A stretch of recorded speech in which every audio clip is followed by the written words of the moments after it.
Hello વિદ્યાર્થીઓ, જય સ્વામિનારાયણ. શ્રી સહજાનંદ પ્રાથમિક શાળાના ઓનલાઈન સ્ટડીમાં તમારા સૌનું સ્વાગત છે.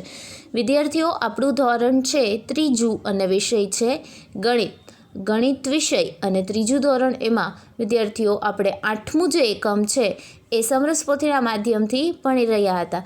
સમરસપોથી ભાગ 2 એમાં 8મું એકમ. તો 8મા એકમમાં વિદ્યાર્થીઓ આપણે પહેલાં 3 પ્રશ્નો જે છે એ ગયા વિડીયોમાં જોયા હતા. હવે વિદ્યાર્થીઓ આપણે ચોથા પ્રશ્નથી આજના વિડીયોમાં જોવાનું છે.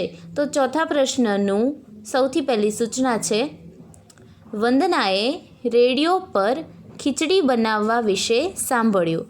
વંદનાએ રેડિયો પર ખીચડી બનાવવા વિશે સાંભળ્યું. તે ખીચડી બનાવવા બેઠી ત્યારે ગૂંચવાઈ જાય છે. તેની નોંધ આ પ્રમાણે છે. હવે વંદનાએ રેડિયો પર ખીચડી બનાવવા વિશે સાંભળ્યું, પણ હવે જ્યારે એ ખીચડી બનાવવા બેઠી ત્યારે તે ગૂંચવાઈ જાય છે. હવે નોંધ કઈ રીતની છે એ જોઈએ આપણે.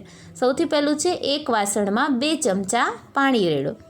એની પછીની બીજી નોંધ એવી છે કે પાણી ઉકાળો અને તેમાં ઉમેરો 1 ચપટી દાળ, અડધો કિગ્રા લાલ મરચાંનો પાવડર અને 1 વાટકો મીઠું.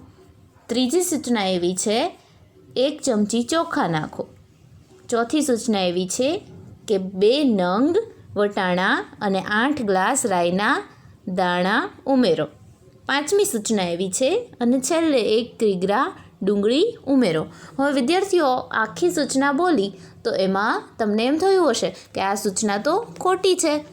આટલું બધું ઓછું પાણી ના જોવે, આટલી ઓછી દાળ ના જોવે, 8 ગ્લાસ રાઈના દાણા ના જોવે અથવા 1 વાટકો મીઠું પણ ના જોવે. તો આ બધી સૂચના એને મિક્સ થઈ ગઈ છે, એકબીજામાં ભેળવાઈ ગઈ છે. તો હવે આપણે શું કરવાનું છે, એને સાચો રસ્તો દેખાડવાનો છે. તો કઈ રીતે, તો કે જોઈએ. ઉપરના જથ્થામાં બધું આડું અવળું થઈ ગયું છે.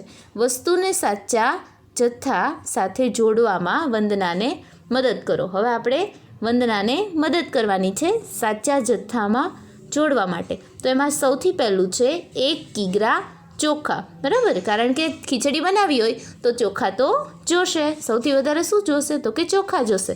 તો ચોખાનું પ્રમાણ કેટલું હશે, 1 કિગ્રા ચોખા. પછી બીજું છે અડધો કિગ્રા દાળ. બીજું શું છે, તો કે અડધો કિગ્રા દાળ. એની પછી ત્રીજું છે, એમાં ખાલી જગ્યા છે, ખાલી જગ્યા વટાણા. તો વિદ્યાર્થીઓ વટાણા કેટલા જોશે, તો કે 1 વાટકો વટાણા જોશે. એમાં શું લખવાનું, 1 વાટકો વટાણા. એની પછી ચોથું છે 2 નંગ ડુંગળી. ડુંગળી હંમેશા કેમાં હોય, નંગમાં હોય. તો 2 નંગ ડુંગળી જોશે. એની પછી પાંચમું છે કે ચપટી મીઠું.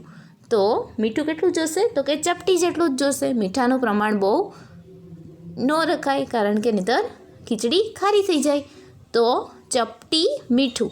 એની પછી છઠ્ઠું છે 1 ચમચી રાઈના દાણા. મેં અહીંયા લખેલું છે 1 ચમચી રાઈના દાણા. રાઈના દાણા પણ કેટલા જોવે, ઓછા જોવે, 1 ચમચી રાઈના દાણા.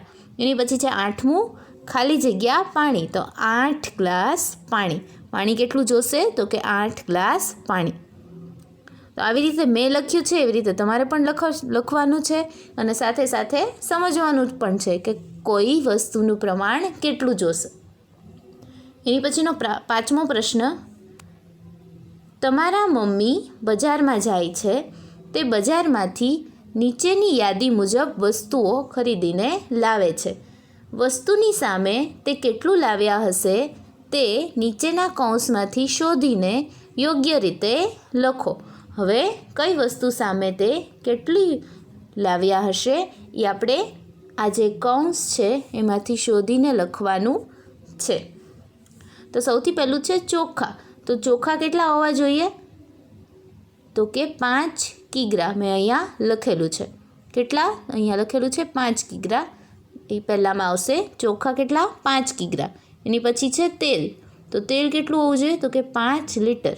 અહીંયા લખેલું છે મેં 5 લીટર. એની પછી છે મરચાંનો ભૂકો. તો મરચાંનો ભૂકો કેટલો હોવો જોઈએ, તો કે 250 ગ્રામ, એટલે કે 250 ગ્રામ.